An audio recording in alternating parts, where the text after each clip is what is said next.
Hey everybody, Jay Schlansky here from the Fifth Trooper Network. I just want to take a moment to thank you for checking out this show. Did you know that over at thefifthtrooper.com we have tons of other content, including blogs, other podcasts, all kinds of stuff. In addition, if you want access to exclusive content, you can join us on patreon.com/thefifthtrooper and join at any level and you'll get access to exclusive blog articles, access to our private Discord, and much more. So please check us out, and thank you so much for all your support.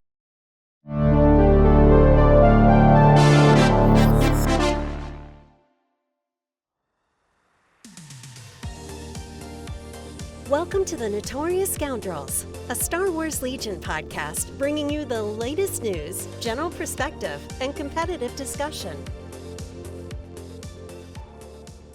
Hello and welcome back to the Notorious Scoundrels podcast. I'm Kyle. I'm here with Mike and Tim. What's up, gentlemen? Hey. Yo.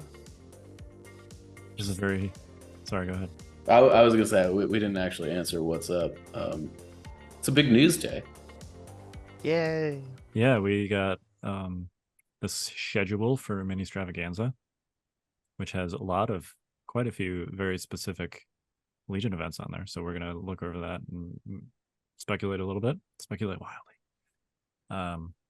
We also have Nova Open this weekend, which when this releases will be like 3 days from when this releases.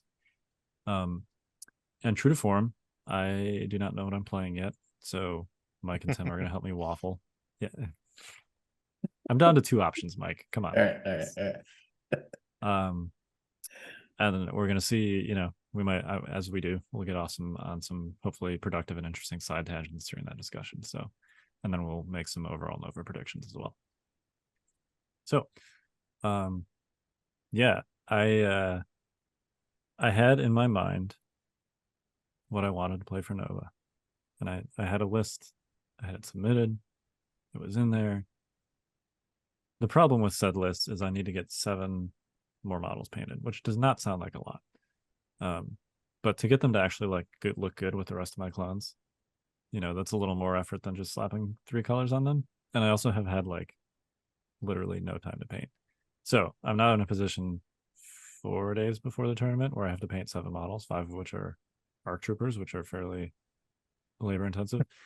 And I'm like, I'm not entirely sure that I can get this done. So I've been waffling with you guys and others in our Discord about well, what if I just played Empire? Because I have all that stuff painted, it'd be like a vocalist. I know. It's gonna be the bad guy. I thought Republic was the bad guys. I don't know what game you're playing. It's all just one Imperial thing. Just a continuum. Because all that stuff is painted. So, if I wanted to play Iden Boba or something that is 100% painted, I think it's still a good list. Anyway, this got me thinking about well, maybe it's just a better list anyway. So I want your guys' thoughts on this. You can help me publicly waffle. Listeners, I want your thoughts too, because there will be, I think lists are due Wednesday at midnight. So by the time this releases, it will be roughly 24 hours until lists are actually due. So option A is basically an Anakin gun line where you swap Padme for arcs, full arcs. Aw, boo. Hey man, ARC troopers are good. They are good. It also has Boyle and a medic in it, so it's super beef. It's I think it is the beefiest Republic list that I've played. And I tested this list against Luke Cook. So I know that it's good. Let's put it that way. And then the other one. Quick follow-up. Does it have any extra aims, dodges, portal scanners, binocs? No, just the Anakin tokens. He does have stance. Okay. Stance is busted. It's really good. Yeah. And then it also has, which by the way, people need to be taking more aims. Right? I've been saying this for months. Yeah. The amount of times I flip into offensive stance with Anakin is at this point 50%. Yeah. I mean, be aware that you can't spend dodges when you do that. So if he's in a spot where he can potentially be shot, you don't want to do that. Yeah. But if he's just hiding behind something in his token spamming mode, aims are more likely to be used than dodges if you're engaged. So yeah, and then there's also a pike capo who, via aid gives tokens to the pikes. I found when I played Anakin Padme recently that like the extra Padme tokens were just kind of overkill. Like I'd end the turn with like a bunch of green tokens on the table still, and I'm like, what am I? Don't get me wrong, there are great things about Padme. I actually used her secret mission at Lone Star with decent effect. Oh no, I have too many tokens. Yeah. Right. First world problems. And then obviously her 2-pip is great. Yep. And in a list where you don't have a clone commander, which I don't, with Seize on her, it also gives you some actual options for fire support besides just like playing cards with face-up orders. Yep. So all those things are great about Padme. I think she's still great. But I swapped her for an arc unit. The arc unit hits like a truck. Certainly more so than Padme does. Yeah, for sure. For Yep. sure. And it's Agreed. like, I mean, it gives you another range 5 gun. Yep. Which we were talking about this before the cast. I think historically most Republic lists kind of operate at like range 3. Yep. But Republic actually has the tools to not have to do that. And maybe, I think most importantly, be pretty close to the best at it. I think that's debatable. I think it depends on the list for sure, but yeah.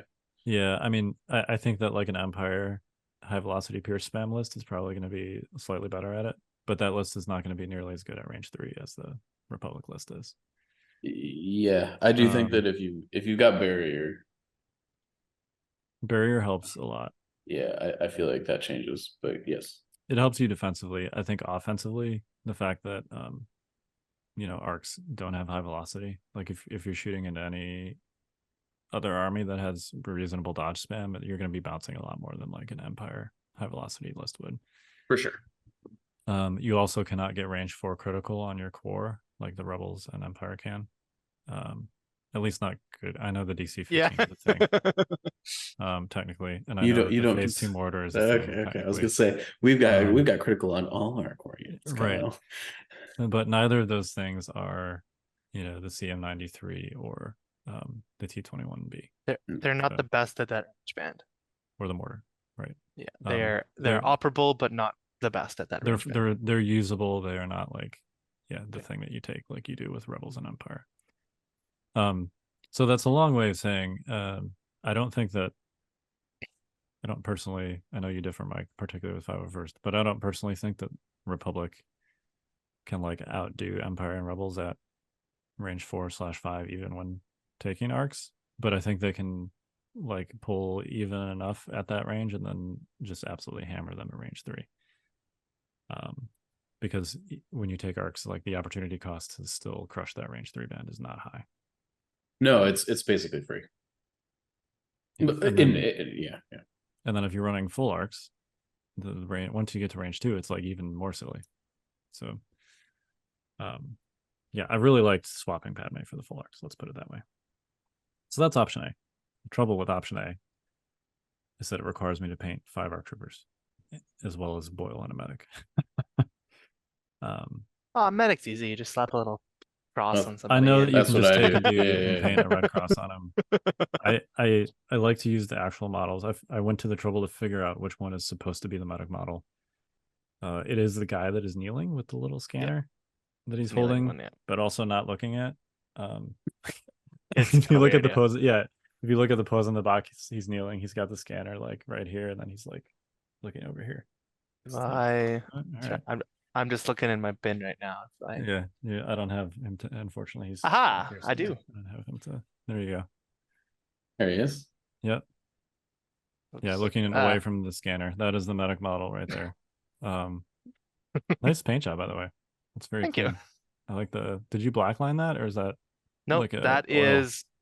Nope, that is. I'm a simple man. Null oil, baby.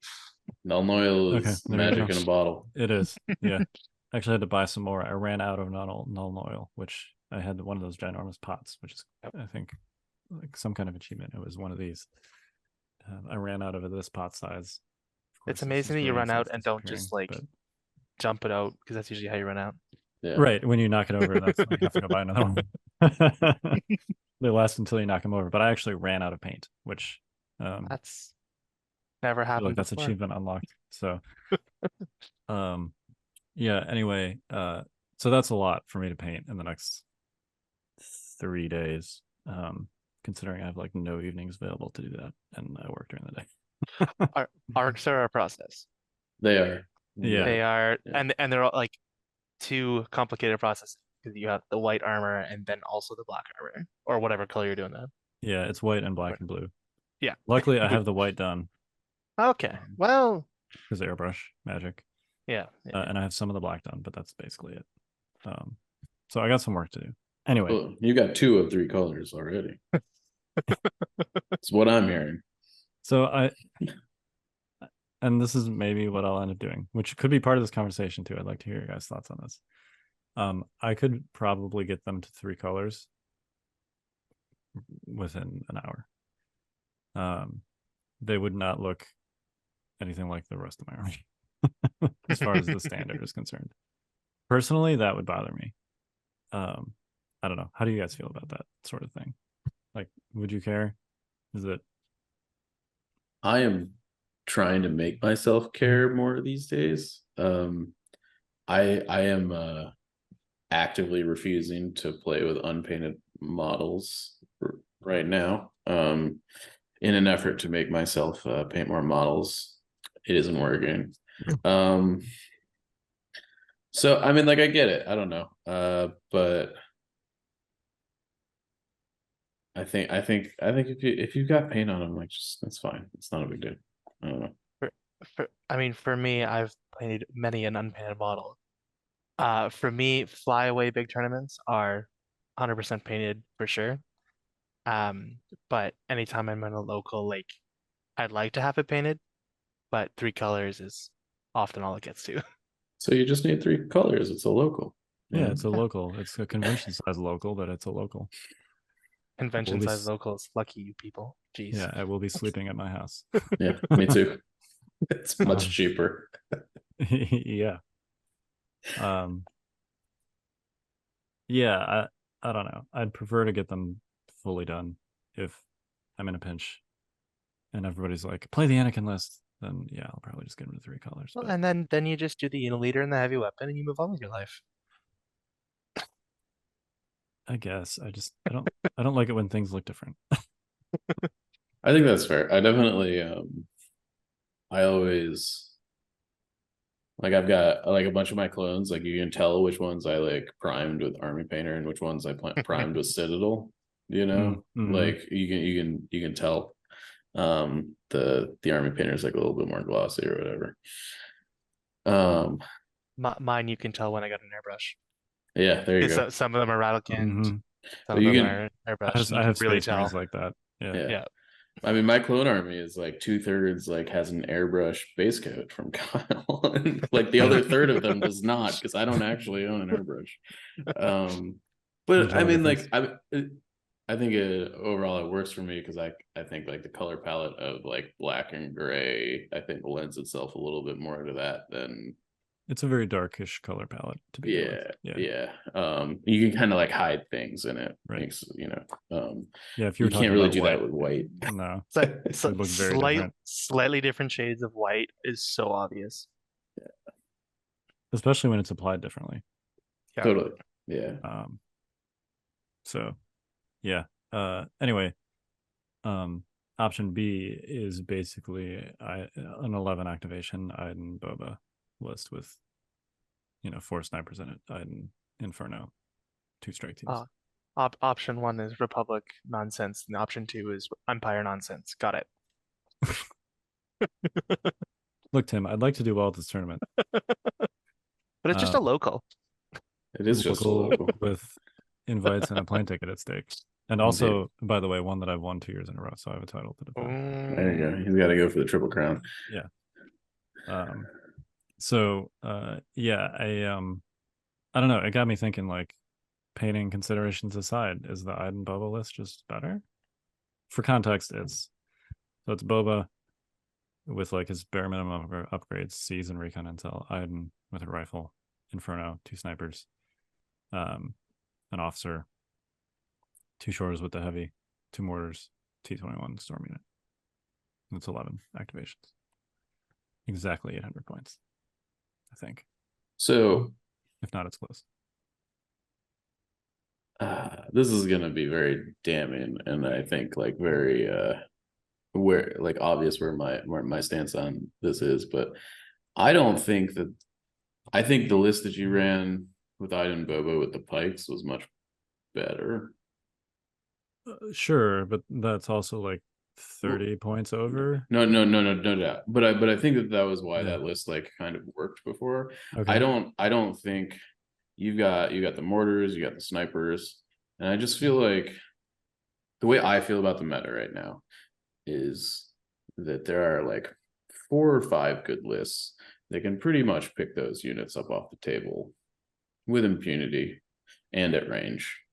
It has quite a few units that are very fragile. Yeah, and that's my problem with the list is that like you run up against like a Tempest Force or an Anakin gun line or whatever, like you're gonna be losing unit. When you lose a unit, it's gonna be wholesale and it's gonna be quickly.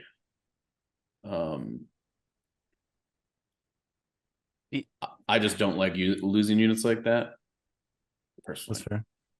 My stance these days too. Now, I mean, force users are very different, but like when you're trying to go deep in a tournament / win, like you basically can't lose. And when you have units that are like, yeah, this will probably get hard countered by something, like if you face that, you don't just lose, but like there's those pitfalls, right?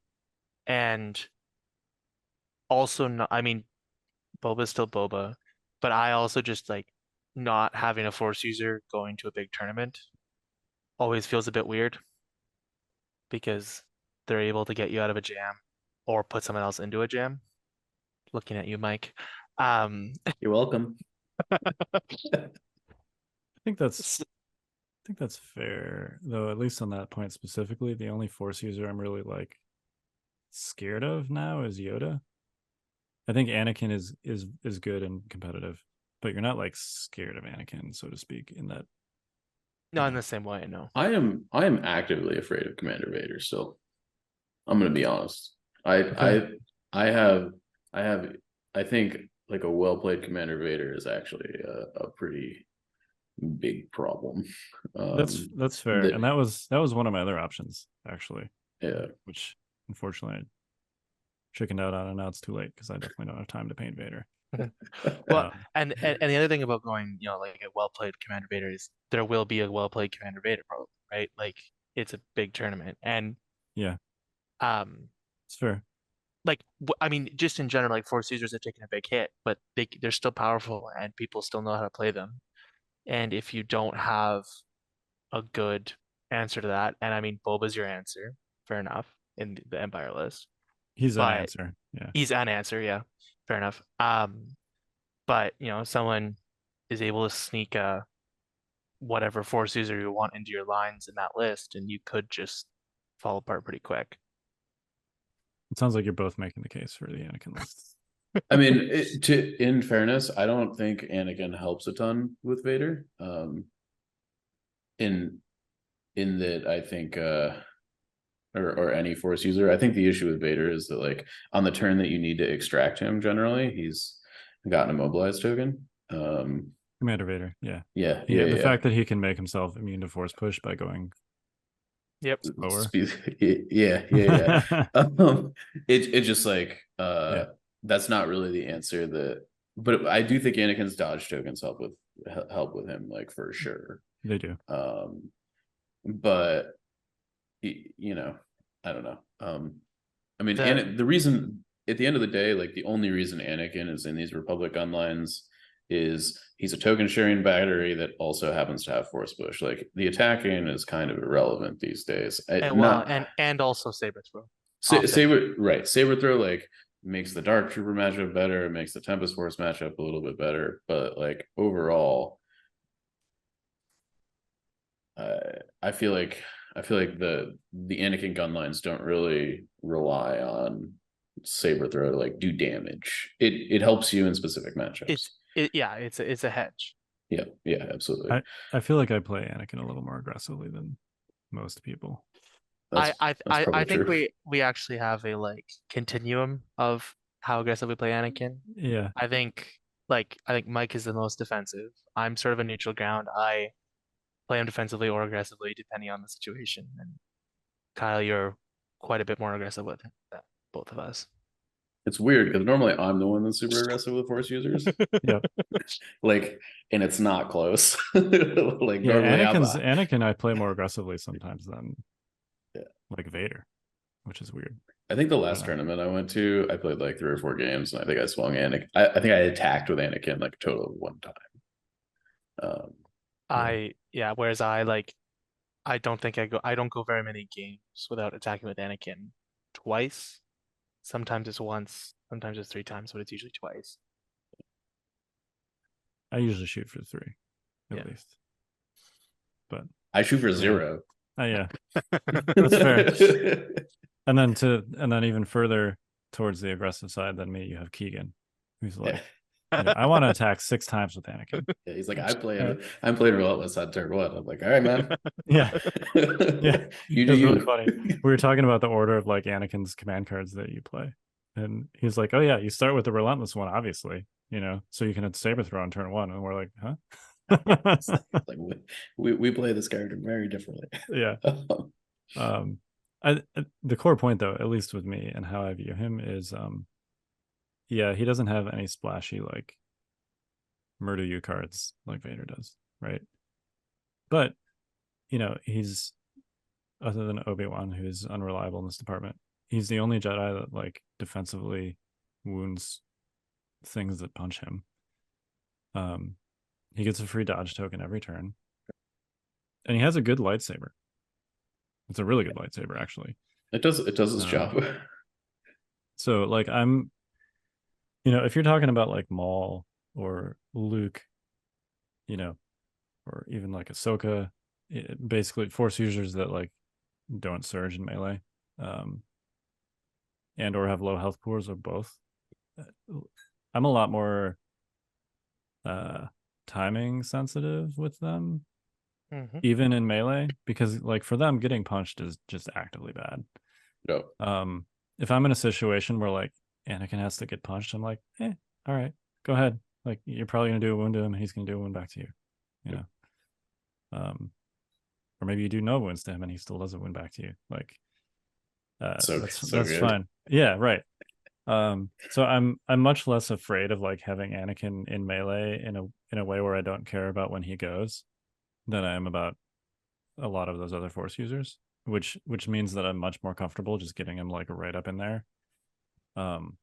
Because even though he doesn't have any splashy offensive cards like Vader does, swinging a 5 red dice pierce 3 lightsaber every turn is still something that your opponent has to worry about and they have to figure out what to do with. And I think it's harder to do that with Anakin because he's so durable. I mean, Anakin is probably the most consistent Force user, and I think all 3 of us, our list, we want to build for consistency, right? You want something that isn't going to fail you. He's the hardest one to kill, in my opinion. He's the hardest one to kill, but I think also to your point, Tim, like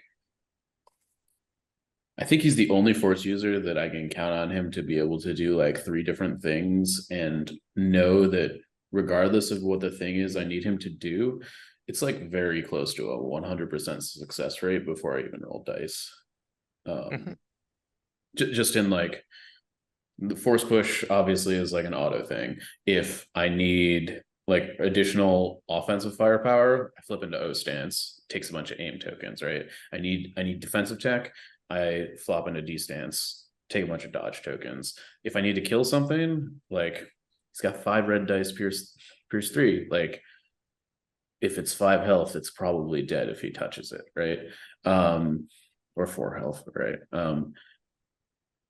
It's not like rolling Luke's lightsaber. You're like, all right, I got 6 or 7 black dice. And sometimes you just come up like 2 out of 7 and it's like, Yeah. You know, the amount of times Anakin's fail rate is just so much lower on that sort of thing. It is. You're gonna probably get 4 paint. Yeah. Like Well, almost every time. yeah, and you have a clone gunline behind you, so usually you're actually only looking for like 2 or 3 wounds, right? Right. You're looking to finish a wounded unit because it has taken a Z6 shot or a full arc shot on the way in. At least one, right? Yeah, I don't know. He's consistent. I don't think Anakin is like as splashy as Commander Vader. No, or he's not Maul. splashy at all. 100% He's not splashy. He's anti-splashy. Yeah. Yeah. The opposite of splashy. He doesn't like sand. He doesn't. I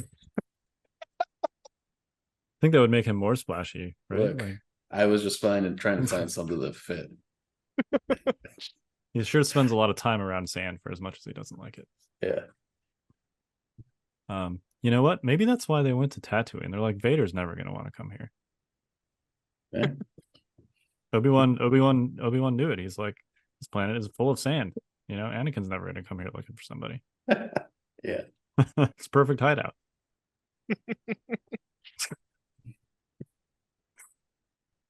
All right. You're good. Anyway, all right. It sounds like both of you are telling me Anakin. I think so. Or at least Anakin is the better list if we set aside the possible painting situation. I definitely think the Anakin list is a better list. I'm definitely biased. Yeah. I just we both are. You both play Anakin. We I know. both I get are. it. Yeah. I will say, like, I'm sure if we had Lucas on here, he'd be like, "No, play the Iden list." Yeah, I definitely think, like the ability to like just like share tokens across your units gives you the option to like make choices that you don't get to make with any other faction, maybe outside of like Pikes and stuff. In that, like, you just always get to decide what the like best thing to do is. Like, there's always a choice for you to make, whether it's, oh, there's an incoming shot of like 10 dice on my 2 health clone unit. I've got 2 dodge tokens I could spend, but even if I do spend them, they're probably going to die. I'm just going to bank those tokens. And like having that ability to make choices like that, I feel like in a competitive setting is just so extremely vital. Like when you're playing Imperials, like you don't have the resource to make the choice. And B, I don't know. Yeah, I don't know if there's B. It's just like it opens up doors that you just don't have access to normally. That's why I like playing Republic. That's fair. In defense of the Iden bubble list, I guess I'll do my own counter argument here. I will say that having played both quite extensively, the Empire list, and specifically this one, is much more like positionally flexible. Like if you need to go multiple ways around a line of sight blocker, if you need to flank something, if you need to threaten a unit that's like far away from you, it's much better at doing those things. It is also, as we already said, slightly better at that range 4 to 5 band typically, even though it's worse once you get to range 3. Also, Boba Fett is just the boss. That's fair. I will say, I know that this like is anecdotal, but I've played against, I think, 3 or 4 players in the last month that have basically been running the Iden Boba list you're talking about into full arcs. And the end, like the post game talk at the end of every game is, I thought they're talking to me and they're like, I thought I outranged you. I was going to play the range game. And the whole game just broke down because the actuality of the situation is the Imperialist has to play the aggressor in that matchup because it doesn't work the way it looks like it should. Well, because Mike, you have barrier, right? I think that's even true without barrier. I think the difference is the medics. I think I think barrier is kind of like, it can be there or not there. I think the difference in the matchup is that you've got the range 5 snipers in addition to the medics. And the medics allow you to be like, yeah, okay, you got a sniper win through, that's cool, I'm just gonna put them back.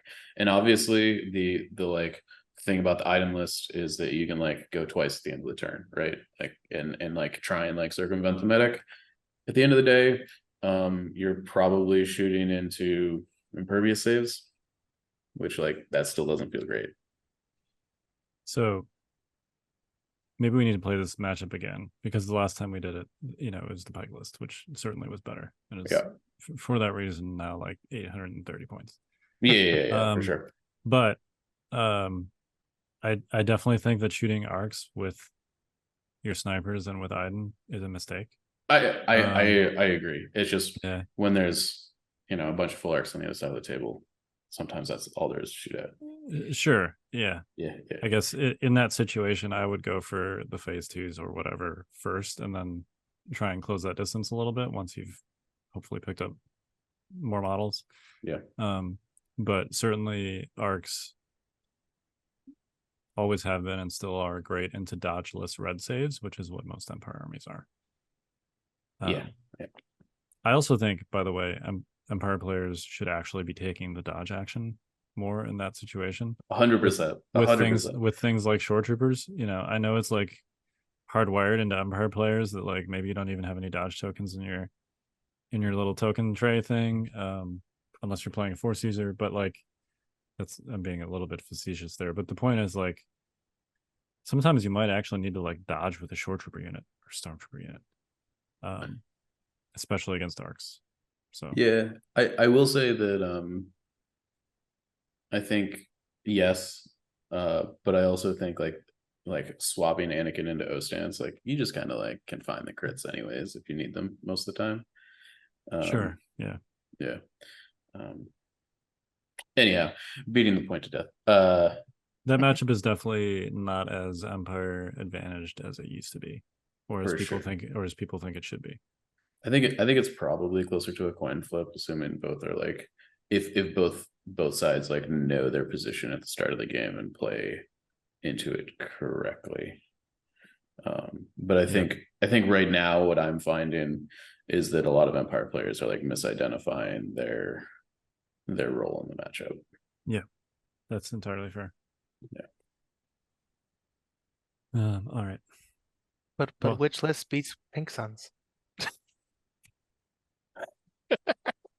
Still PTSD. I haven't actually played against that list since they nerfed it. I think they would both be fine into it, honestly. Yeah. With the Empire list, you got all that ranged pierce.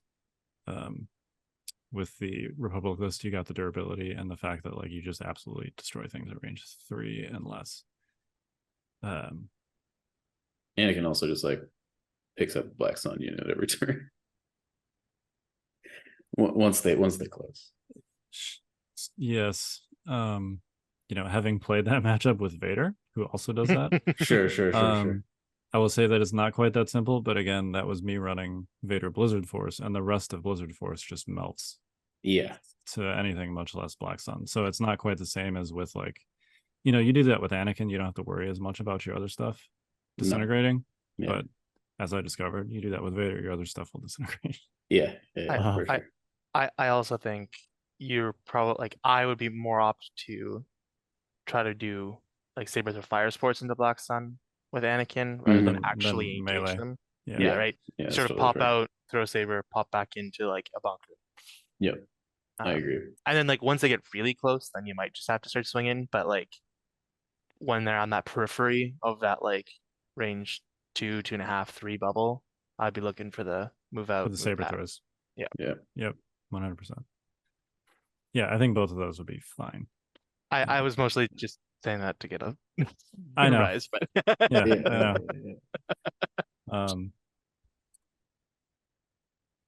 Yeah. All right. Well, we'll see. We'll see how the painting You got goes. him. He's still. I'm still recovering. We got him. Yeah. Got him. So my conclusion basically is that I am going to try and make the time to finish the painting for the Republic list.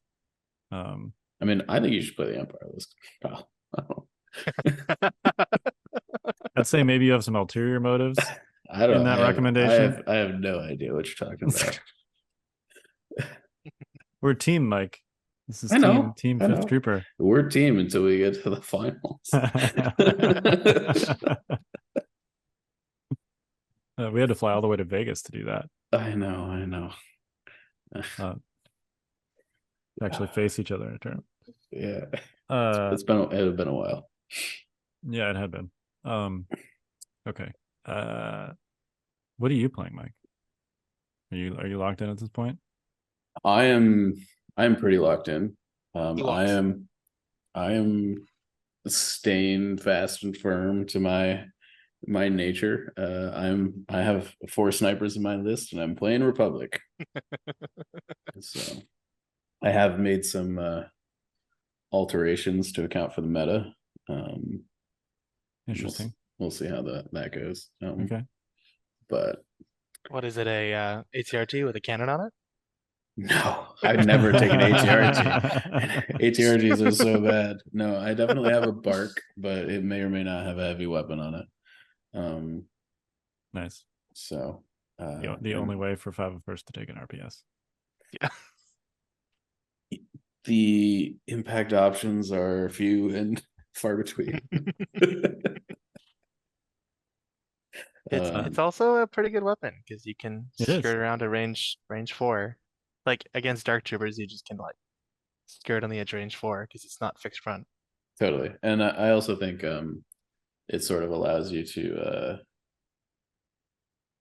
bring like a 6th range 3 shooter that's actually doing damage. Like a normal bark, it's like, yeah, maybe you like punch a wound into something. Right. I did Yeah. punch 3 wounds into Bobo with one the other day. That felt great. But once you get it up, jag it up to 6 dice, it's a speeder bike at that point. Right? It is. It's literally a speeder bike. It's a speeder bike that can also get your shared tokens Right, absolutely. and also and fire sported in too. And yeah, it makes the fire sport. I don't think I'm probably gonna end up using the fire sport option because it's pretty bad on 501st. Both because You'll you probably don't have do it orders. Maybe. Again, it's Republic. It's an option that you can utilize. Yeah, Cool. yeah. It's in the bag of tricks. Yeah. For sure. So yeah, we'll see. But I definitely feel like with Tempest and Darks running around these days, you can't You be just as hope to dodge greedy it. Yeah. greedy as you normally are. So And if especially when you have surge access on barks, they are surprisingly hard to kill. yeah, they're a clone unit. Yeah. Right. And then if your opponent misses the mark and they put him down to 1 wound, like they're still basically fully functional. Yeah, it's so good. Yeah. It's just like Yeah, the damage results don't even really do that much to them. No, No, it's when you it's hit like their resilience. 1 less action, movement, 1 less white die in our pool. yeah, and break the weapon. Like, all right, that's cool. Yeah. Right. Uh, Yep. Sounds right. Yeah. Very cool. Well, that's good. I'm glad you're repping the 501st. I mean, like, I definitely started this as a meme, but I think it's a lot better than that. Like, genuinely, I think it's the best Republic list that exists. Even when you did it as a meme, it was good. I know. So That tournament did not not go to script. Yeah. Yeah. All right. Well, how about we make some quick. We've kind of already done Nova predictions. I mean, do you want? I don't know how much more we need to talk about. Like, There'll be armor, there'll be Republic, there'll be Empire. I'm not sure how much armor will actually be there, to be honest. I like the Nova area. it's Empire heavy. It is, but It's not necessarily armor heavy. yeah, like there will be a couple Dark Trooper lists, I'm sure, and I'm sure that like there will probably at least be 1 Tempest Force, but I don't know. I'd I'm expect not to see more like bounty hunters and stuff like that. Yeah, me too. Yeah. I would be, and I also think like the local, like I know our local guys are far more on Republic these days than Empire for the most part. Okay, interesting. A lot of the Empire players have converted. So yeah, I don't know. I'm not really sure what to expect, but I think the meta will be more determined by people flying in than anything else. Because otherwise, it's just going to be a bunch of trooper lists, I think, for the most part. Yeah, that's fair.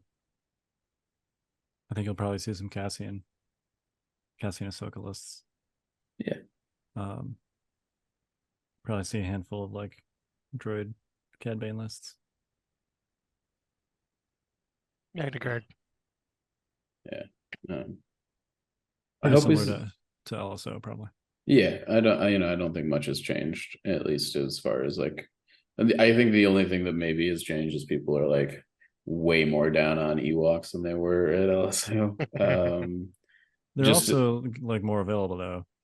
they are I mean, for Ewoks sure. came out literally the day before LSO, and one guy managed to have like a fully painted Ewok army. The other one that played Ewoks had like 3D prints. So, I think the opinion of them has definitely like, I think it was an open question at that time, and now it's like less clear if they're any good. But they're also like much more widely available now than they were at LSO. So Yeah, I And agree.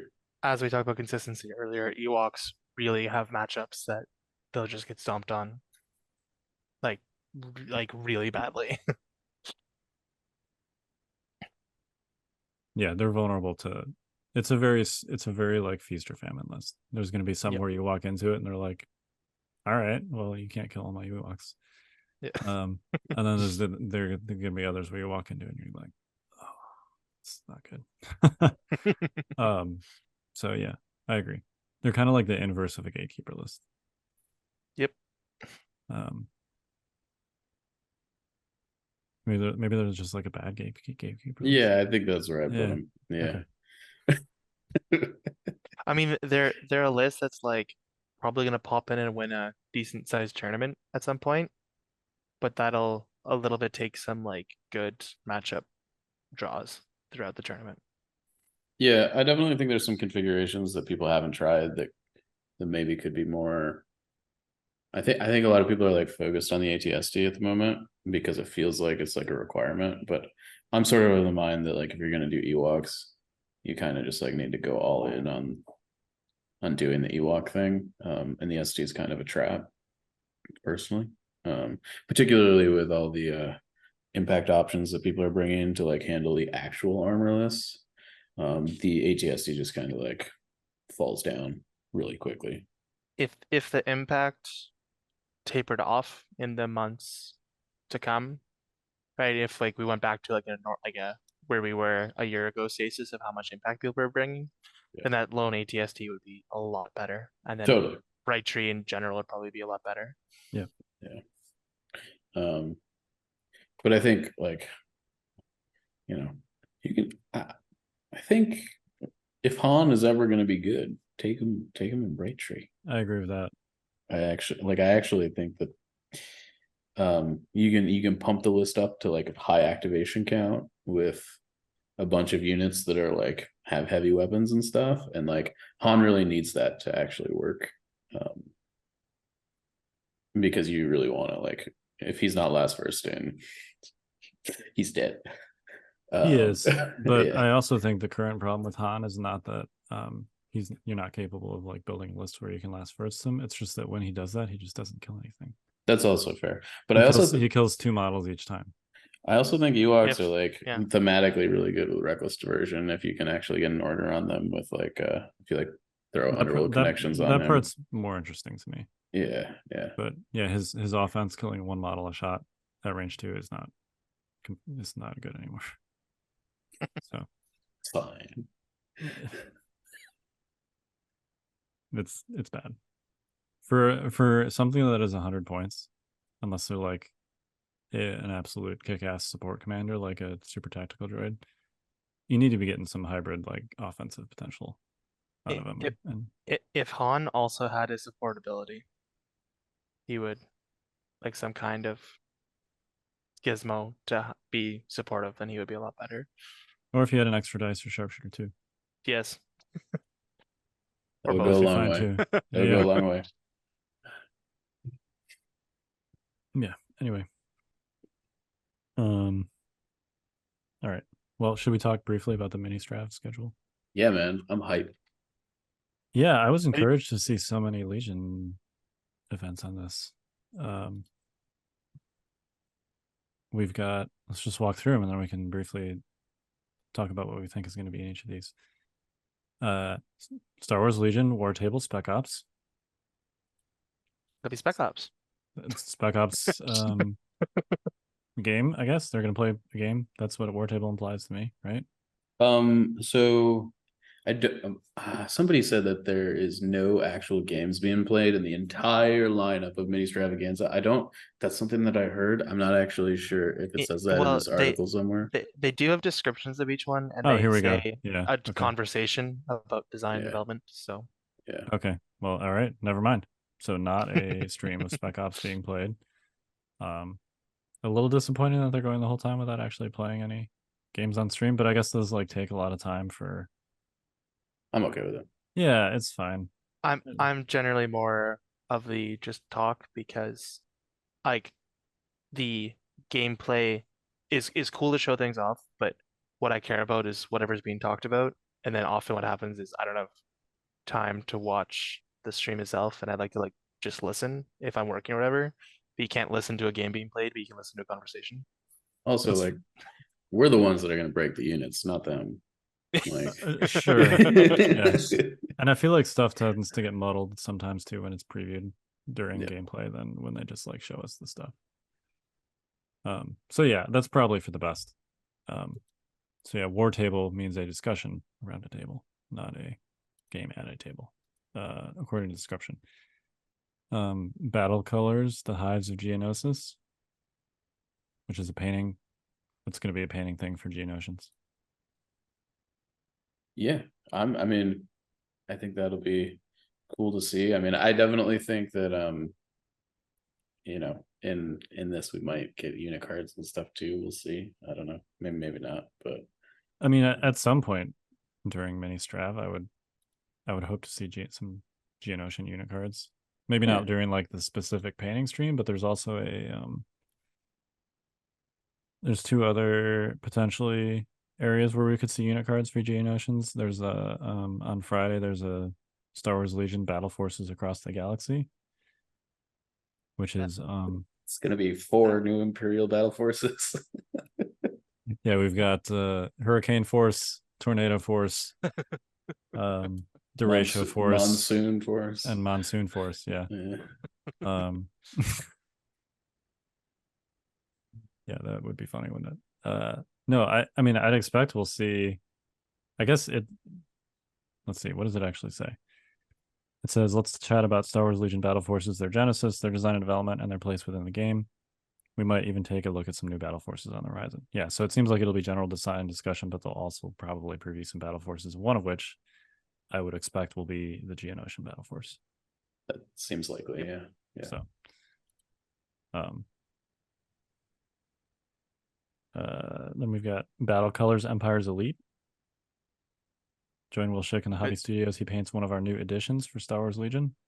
Inquisitors? I guess that could be Inquisitors, yeah. It could be Inquisitors or something new. Or something new, right? Yeah. I mean, it's definitely, I guess, have we seen actual Inquisitor models? Yeah. Okay. Yep. They at Adepticon they showed them to us. Okay, I get that confused because they also showed us Shatterpoint Inquisitor models. Yes. Yeah. So I'm like, they did preview Legion Inquisitors. Cool. It was fifth brother and like ninth sister or something like that. It was not the one from Fallen Order. Okay. It was Helicopter Blade and Helicopter Blade. Yeah. There you go. All right. That's all I remember is it was not second sister. Yeah, it'll be interesting to see how they do those. You know, Empire having access to like a Asajj or cheaper level Force user could get really crazy really fast. Potentially, yeah. I mean, their option has been essentially Vader for all this time, and Vader's very expensive. Vader's very good. Yeah, amazing, but also expensive. You have to build a list around Vader. If you have a cheaper Force user, it could just be dropped into whatever list. But yeah, if it's like in the Boba price range, all of a sudden you know, I don't know, how cheap it's going to be, but it seems like Inquisitors would probably be on the cheap side of things. I feel like it'd be a hard time, just balance wise, making them cheaper than Asajj. Unless I they're mean, just you. like, I don't know.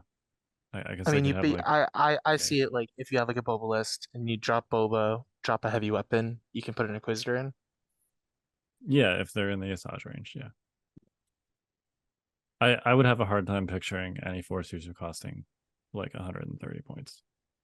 I saw something interesting the other day. It was it's obviously like a homebrew thing, but I thought it was actually like maybe an interesting solution to what you're talking about, in that like there's a keyword on like the Force user that's basically when you use a Force power, you have to discard it. Oh, interesting. So like every Force power is one shot basically. There's one shot. You just like if you have Force push, you get to use it once. That's it. It's gone. Interesting. That would be like a way to get sort of the, more generic quote unquote Force user into the game potentially. Yeah, I don't know. I don't know if it solves the points problem, because often using Force push once is enough. But like when it matters. Debatable, but I mean, like it depends on the situation, obviously. Sure. Yeah. But often like you only really need it like once on key positions. You only need it like once on hostage to like destroy the objective game for your opponent, right? To keep your unit alive, you obviously need it like several more times. But if it only costs 125 points, maybe you care a lot less about that. Sure. You could also have Force users that like don't have a Force slot, but they have like Force power like effects on command cards. Like Grogu. Yeah, just like Grogu. Yeah, literally just like Grogu. I think that's an interesting idea too. Just no Force slots, but they have some kind of innate ability printed on their card, or that they only get to use Force powers via command cards. So Wild speculation abounds. Yeah. Sure. I almost just Ahsoka's new enough. I think that we can't just freely talk about Ahsoka spoilers, but I just had a thought related to that show about what we're talking about, and I will not say anything else. Have you guys seen it yet? I have. I've seen 2 episodes. Yeah. I'm loving it. I will say, this isn't really a spoiler in any way, shape, or form. I definitely like shed some tears at the end of the whenever they like, what's his name? Is his name Roy? Or I'm like forgetting it. They like there's like an in memoriam at the end of the episode. Yeah. Oh yeah. For the actor. Yeah. First of all, I spent the entire 2 episodes being like, I love this character. I want to see like this character forever and ever. And then they like threw that up there, and I didn't know who it was, and I Googled it, and I was like, oh no. Who is it? It's the guy that plays It's the guy who's the baddie. I don't even know if he's a baddie really. But like he's like the main opposition guy. Currently set up as the main opposition. Yeah. Oh, he's like not around anymore? Yeah, apparently he passed away. Oh man. And I was just like, I was really excited because and I think he had an amazingly stellar performance, and that's Ray Stevenson, right? Yeah, Ray, that's what it was. Yeah. And it just also voiced Gar Saxon, by the way, in the Clone Wars TV show. Yeah. Yeah. Yeah, I found that very sad. Yeah. That is very sad. But definitely a great opening act for Ahsoka, I think, overall. Yeah. The dialogue wasn't the best, but the narrative was. The dialogue is not great. Yeah. But yeah, it was good. Definitely got the slow burn thing going on. Oh yeah. I will be watching more. That's how I'll put it. Yeah, for sure. And if you haven't seen it yet, go check it out, because there's something tangentially related to that discussion we just had about lesser Force users. Oh, sure. Okay. Yeah. I think you guys know. I think you guys know what I'm talking about. I think that there are like 3 or 4 things you could be talking about right now, but yes. Yeah. All right. That was the Battle Force thing. That was Empire's Elite. Sorry. So then on Saturday we've got Star Wars Legion Roadmap. Yep. Which is great. The super open-ended preview. option there. That could be lots of things. Road I mean- maps are my favorite type of maps. Yes. I think at the No, end they're of not. I mean, at the end of the day, I think that this is probably the most important thing on the list. They are, they have, I think, a day. The beginning of each day has started with a roadmap for a game. The first was MCP, the second was Shatterpoint, the third is Legion. There are a number of games not on that list. I'm very sorry to those games, but Legion is on the list. Yes. And I just want to like highlight that, underline it, put an exclamation point behind it, for the doomsayers in the world. Because if there wasn't a plan, this our panel wouldn't be here. Right. Yep. And it's one of their best selling games. Like, they'd be silly to, I mean, I don't know why people are worried about them like not producing things for Legion. Yeah. It's one of the top 5 selling miniatures games And in the market. And it's I think- traded spots with MCP a couple times. So And I think maybe the most important thing about Legion is that, in contrast to MCP and Shatterpoint, it is a game that is made to be sold in volume. You know, like MCP and Shatterpoint are both like, yeah, you buy a couple boxes, you're good to go. Obviously, there are people that don't do that and they like buy all the things. But like to play Legion, you have to buy like 10 different box sets. To buy MCP, to play Shatterpoint or MCP, you just have to buy the core set and then like a couple add-ons. So like, as far as like a sales model goes, and I'm not saying this is a good or a bad thing, but it is a good thing when it comes to like longevity and marketing and like volume of sales and like being attached to it. Like Legion has a lot more volume of sales potential in the other two games. it has the potential to be a cash cow. Yes. And that people might buy 6 of one thing to play Legion. People do, right? Yes. Like you know. Whereas you're only ever going to buy one of any box that's released for any of the other games ever. Yeah. And if they keep releasing battle forces with weird force works, we'll just have to buy more. Right. Like, you want to play Ewoks, you have to like buy 8 Ewok boxes, right? Potentially 9. 9, right? Like you have to buy a lot of them, right? You know, if you want to play Geonosians, you know what you're going to have to do. If they don't release a Geonosian Battle Force set, you're going to have to buy 6 to 10 Geonosian boxes, right? Like, that's how that's going to work. And people want to, and I don't think that's a bad thing from like, people want to put Geonosians on the table. People want to put Ewoks on the table. I want to put Gungans on the table. You know, like I'd put Gungans on the table. Right. Like, you know, and like just having 50 Gungans on the table looks really cool. We're gonna pay the money for the models. Like we're in, right? So anyways, that's a very long-winded way of saying that Legion is here, and I don't think it's going anywhere. It's gonna be fine. Yeah. I want a Mandalorian army. A what? Mandalorian army. You can sort of already Mandalorians. do You that. can No, make I one. want the whole Mandalore storyline has I'm bought in. I want a Mandalorian army. 100%. Just play Shadow Collective. You can take 4 of them plus Gar Saxon. Yeah. That's 5. You That's know? 5 out of 8 to 10. Not good enough. I'm sure that you won't have to wait that long. No. I also Okay, hang on. In what situation though would you actually be able to, like, if you just obliterated the 4-star chart? Sure. Like, how would you be able to actually take 10 Mandalorian units? well, but I want Like points wise. Points wise, yeah. Yeah. Like at 800 points, you know, just obliterate the 4-star chart. Who cares? You still can't take 10 Mandalorian No. units. but I want like Mandalorian core units that are like, you know, maybe don't give them a surging save. Take away their like drop so they can drop the points a bit, and then you can have 8 to 10 acts of Mandalorians that some of them just aren't as good. I guess just in the canon, you don't really ever see, other than like Mandalorian civilians, you know, you don't really ever see like martially trained Mandalorians that are like red shirts.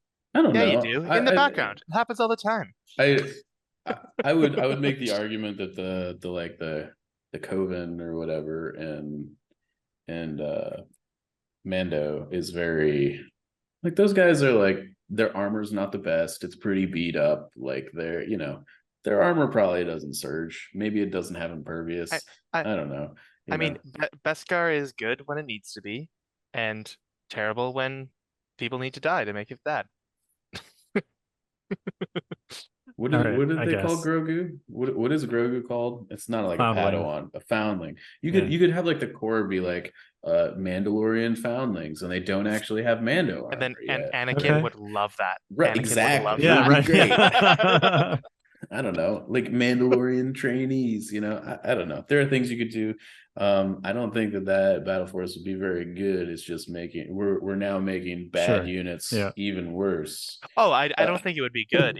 It's just what I want to play. yeah. I wouldn't That's play it fair. competitively. I would play it locally. Yeah. Um, I think it actually could be good, but yeah, just put Anyway. 50 models into Mando squads and let's do the thing that should have been done a long time ago. all right. And then we got the last Legion one is Battle Colors, the Republic's Finest. Bad Batch. Yeah, this is obvious. I think it's got to be Bad Batch. And we know Bad Batch is coming. We know Like, Bad Batch is coming. yeah, I think it would be weird. I mean, I don't know what else is it? Unless this is like a panel on Jedi. Yeah, it seems like they've kind of set this up. They kind of, as far as what we haven't seen, there are like 3 outstanding things that we're aware of for Legion that we haven't really seen actual previews of besides the models, and that's Bad Batch, Inquisitors, and Geonosians. And it seems like at least with the painting panels, they've kind of set them up potentially to do each of those as like its own thing, right? There's an Empire one, there's a Republic one, and there's a specifically a Geonosian one. Geonosian. Yeah. So yeah, that would make sense if that's what like 3 Legion painting panels are those 3 things, because that's what they've already shown us. So it could be something out of left field, I guess. Who knows? But it seems likely to be Bad Batch. It would be hilarious if it was Republic Finest and they just like opened it with Jar Jar. It would be great. That would be a pretty epic troll. If I would Republic's Finest, and here's our Jar Jar Binks character. Yeah, I would give them mega points for that. That would be some nice trolling. Yeah. Or if the Empire one was like the Empire Specialist pack, which yeah. For those that aren't aware, it's a running joke when back in the FFG days, they would do like a preview article for every single expansion, and somehow the Empire Specialist one just like specifically got missed. This is like the only one. to this day, people are like, "Where's the Empire Specialist article?" So yeah, that'd be awesome if they did Empire's Elite. We're painting Empire Specialists. Just kidding. Yeah, it seems like it'll be those 3 things, which is cool. For sure. I did have a question for you guys. So the people in the roadmap panel are Simone Elliott, Will Pagani, Andrew Dursum, and Marco Segovia. I know 3 of 4 of these names. You guys know who Marco Segovia is? Nope. I have not seen that name on any like credits or anything like that. Okay. So could be a new dev, I guess. Yeah. I was just curious, just because if you watch the streams and stuff, you're pretty familiar with Simone and Will, and Andrew's on there sometimes. But yeah, I don't know. Yeah, be cool to see it in fresh face. For sure. Cool name. It's a very cool name. Definitely. Yeah. Not quite as cool as Hercules Rockefeller, but it's pretty close. I hear he's coming to Nova. I almost made a joke because Hab was like, "Hey, if you guys got any friends, that haven't signed up on Game Uplink yet, make sure you poke them." It's like, "Oh yeah, I got to make sure Hercules Rockefeller knows." I hear he's coming to some of the local like RPQs and stuff these days, just to make sure that we've got the player counts we need. Yep. Good old Hercules. He's such a good guy. Yep. Butch Deadlift also showing up to some of those. Yeah. Punch Rock Groin. Yep. Just a couple friendly faces. So The all right. fun little tangent. In our town, like we have a curling rink in our hockey rink, and if you have a liquor license, you have to have a curling rink. That's kind of how it works in small towns. But to It's a whole thing. Anyway, I'm sorry, hang on, but stop. If you sell liquor, there's basically like that's it's a cheaper, easier liquor license to get if it's a curling rink, because then it's just a club. But to play curling, you have to have beer available. That's just okay. how So curling works. this is not merely a cultural thing. It's actually like a legal loophole that It's a they're legal, making. yes, it's a Okay. legal loophole. Yeah. All right. Interesting. Continue. So but then as a result, the only people who are technically allowed to be there are guests of the curling club or like curling club members. Uh-huh. So you have a sign-in sheet to sign in guests. And one night after some beverages were consumed, Celine Dion was signed in. I think Obama got signed in. And then the liquor inspector came like 2 weeks later Oh and no. had some questions. Wow. That's Sure I mean, he did. if you're gonna make up names, at least like don't make them celebrities. Yeah, yeah. Well, the funny thing is the funny celebrity names are the only people signed in the last like year. Uh, Uh, I okay. mean, I'm That sure was he the didn't problem. find that funny. Yeah. No, probably not. Yeah. I didn't know that was like a job, a liquor license inspector. That's interesting. Oh, I believe that, man. No. The I guess. state cares very much about their taxes. Yep. Oh yeah. All right. Well, I feel like we've rambled sufficiently. Yeah. One night. Yeah. Good luck to everyone going to Nova Open. Don't forget to submit your lists by midnight on Wednesday, the 20. No, the 30th. Wednesday the 30th. I can do math. And yeah, if you're at Nova, come say hi. Nova will also be streamed. It will be on Yavin Base, right? I believe so. I think he's on the I think he's on YouTube now. So Yeah. He's on YouTube. check out Yavin Base on YouTube. David will be streaming that. So maybe you'll get to see some guest appearances by us old guys. Yep. Yeah, first time actually that Nova's being streamed, Nova Legion anyway. Yeah. Probably because of the new venue. The older one had ridiculously expensive internet rates. So it did. Which could be one reason that they moved. Who knows? Probably. Yeah. But yeah, so that'll be fun. You can track it that way. You can obviously follow the Game Uplink page for the results. So, all right. I'll be crying at home. Yep. Sorry, Tim. This is the last tournament that I have on the schedule for the year. So hopefully, I mean, that could potentially change, but right now that is how it is. When I knock you out, top 8 contention, what you're saying is I'm going to have to feel guilty about that. I just want to get to top 4 so that I can get my invite and scratch that off the list because I do not have one yet. So, yeah. All right. Well, we are the Notorious Scoundrels. I'm Kyle. I'm Mike. I'm Timbo. Stay fresh, cheese bags.